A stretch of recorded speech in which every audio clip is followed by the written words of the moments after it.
Quand on veut lancer son activité, on a ces phrases qui nous viennent en tête. J'ai pas vraiment de compétences. Qu'est-ce que je peux concrètement apporter aux autres? Comment sortir du lot? Mais vous savez quoi? C'est normal de vous poser ce genre de questions. Se reconvertir et lancer son activité est une période difficile.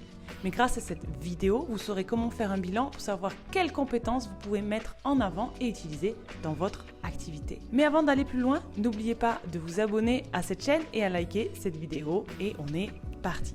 Est-ce que vous avez déjà entendu parler des hard skills et des soft skills? Les hard skills, ce sont des compétences tangibles, spécifiques et mesurables que vous pouvez apprendre par la formation et la pratique. Par exemple, ça peut être la programmation et savoir comment créer un site web. Ça peut être la comptabilité et savoir comment équilibrer un budget. Concernant les soft skills, ce sont des compétences non techniques, sociables, émotionnelles et comportementales. Ça peut être par exemple la communication, l'empathie ou la gestion du stress. Dans les entreprises classiques, en postulant pour un job de salarié, même si ça change un peu depuis ces dernières années, ce sont surtout vos hard skills qui vont compter. Donc les recruteurs vont faire attention à vos études, à vos diplômes et à vos expériences précédentes. C'est bien, mais ça a aussi un peu ses limites. Peut-être que vous n'avez pas fait de longues études parce que vous n'aviez pas la motivation ou la possibilité quand vous étiez plus jeune. Ou peut-être que vous voulez vous reconvertir, mais comme vous avez fait le même job pendant des années, ça semble un petit peu compliqué de changer de voie. Alors que de notre côté, que ce soit dans les entreprises classiques ou dans le monde web entrepreneurial, en tant qu'indépendante, ce sont surtout vos soft skills qui vont compter. Alors certes, vous ne pourrez pas forcément obtenir de mission si vous n'avez aucune compétence technique, car il en faut toujours un minimum. Mais ce qui est recherché aussi et ce qui compte, c'est qui vous êtes réellement. Une compétence technique, tout le monde peut l'avoir. Mais si vous voulez effectuer des missions dans le service client, par exemple, est-ce que vous avez un haut niveau d'empathie? Si vous voulez effectuer des missions dans le service après-vente, est-ce que vous avez du sang-froid? Si vous voulez effectuer des missions dans l'administratif, est-ce que vous avez une bonne capacité d'organisation et d'analyse? Mais surtout, en plus de tout ça, est-ce que vous êtes quelqu'un qui arrive à se remettre facilement en question, qui apprend de ses erreurs, qui aime apprendre de nouvelles choses et qui est volontaire? Si on faisait un petit point sur les 20 compétences les plus recherchées chez une assistante digitale. Alors avant de commencer, attention, quand je parle de 20 compétences, ça ne veut pas dire que vous devez absolument toutes les avoir pour être une bonne assistante digitale, bien loin de là. De mon côté, je devais en avoir la moitié à mes débuts, grand maximum et encore. Ça ne m'a pas empêché pour autant d'être une assistante digitale qui faisait du très bon travail, qui a rapidement eu de nombreux clients réguliers avec de nombreuses nouvelles demandes régulièrement. Ok, donc ne vous inquiétez pas si vous n'en avez pas beaucoup.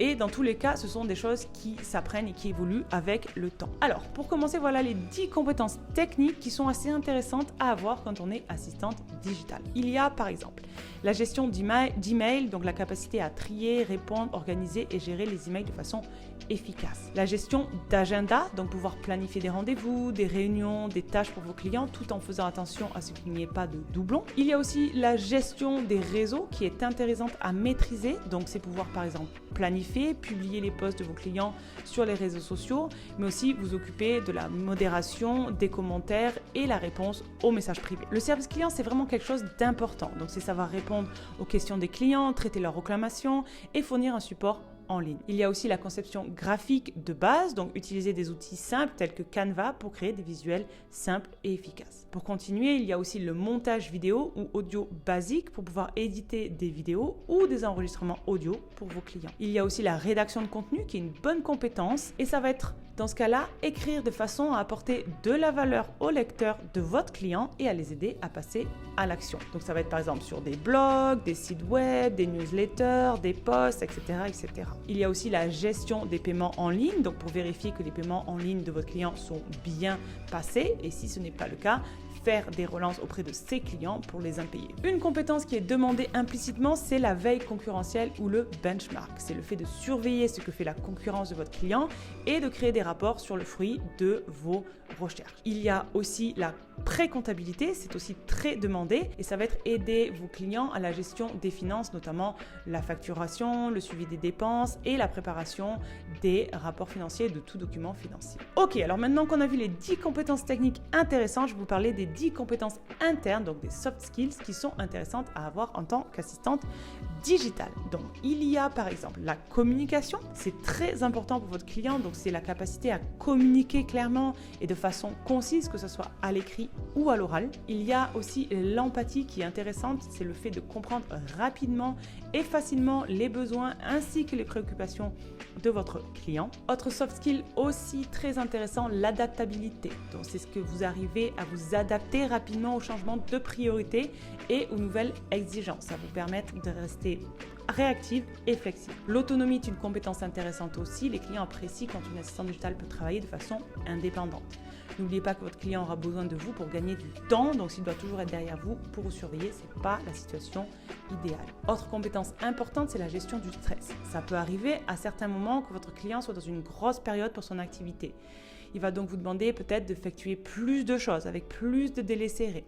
Vous devrez donc avoir la capacité à rester calme, professionnel, même dans ces moments les plus stressants. Passons maintenant au sens du détail. C'est intéressant parce que votre client n'aura pas forcément envie de repasser derrière vous. Bien sûr, au début, il va voir vérifier, il va vous expliquer, voir si vous avez bien compris les choses et le processus, mais au bout de quelques semaines, ça va être important que vous puissiez faire les choses de façon consciencieuse et précise. La créativité est aussi une compétence intéressante. Donc, c'est le fait d'apporter de nouvelles idées, des idées originales pour apporter un coup de boost dans l'entreprise. J'en ai toujours pas parlé alors que c'est vraiment important, mais il y a aussi la capacité d'organisation. Donc ça, c'est le fait de pouvoir planifier, structurer et gérer efficacement vos différentes tâches. La prise de recul est aussi une bonne compétence à avoir et elle peut faire la différence. Donc c'est le fait de voir les choses sous un nouvel angle et de ne pas forcément foncer tête baissée. Ça vous permettra d'apporter une nouvelle vision des choses à votre client et pourquoi pas aussi de lui apporter des recommandations pour l'amélioration de ses processus ou de ses outils. Et enfin, on n'en parle pas assez, mais la positivité est aussi une compétence importante. Donc ça, c'est le fait d'avoir une attitude positive, constructive, ouverte, même quand votre client et vous êtes confrontés à des défis ou des situations stressantes. Ça vous apportera beaucoup d'aide et de motivation à votre client quand il aura des petits coups de mou. On a vu 20 compétences qui sont intéressantes à avoir en tant qu'assistante digitale. Comme ça vous donne déjà quelques pistes de réflexion. Parce que oui, j'ai conscience que quand on se lance dans une nouvelle activité, on a l'impression de ne pas être assez compétente et ou d'avoir des compétences banales que tout le monde peut avoir. Et voilà, c'est la fin de cette vidéo. J'espère qu'elle vous a plu et que vous avez pu voir de nombreuses compétences, pouvoir identifier de nombreuses compétences. Pour en savoir plus sur le métier d'assistante digitale ou sur le fait d'être indépendante de façon générale, je vous invite à vous abonner à cette chaîne et à regarder mes autres vidéos. Aussi, dans la description, juste en dessous de cette vidéo, vous trouverez un lien qui vous permettra d'accéder à une masterclass offerte que j'ai créée pour vous et qui vous permettra d'en savoir plus sur le métier d'indépendante. Cette masterclass est gratuite et vous apportera beaucoup de valeur si vous souhaitez vous reconvertir et vous lancer en toute sérénité. C'était Julie et je vous dis à bientôt.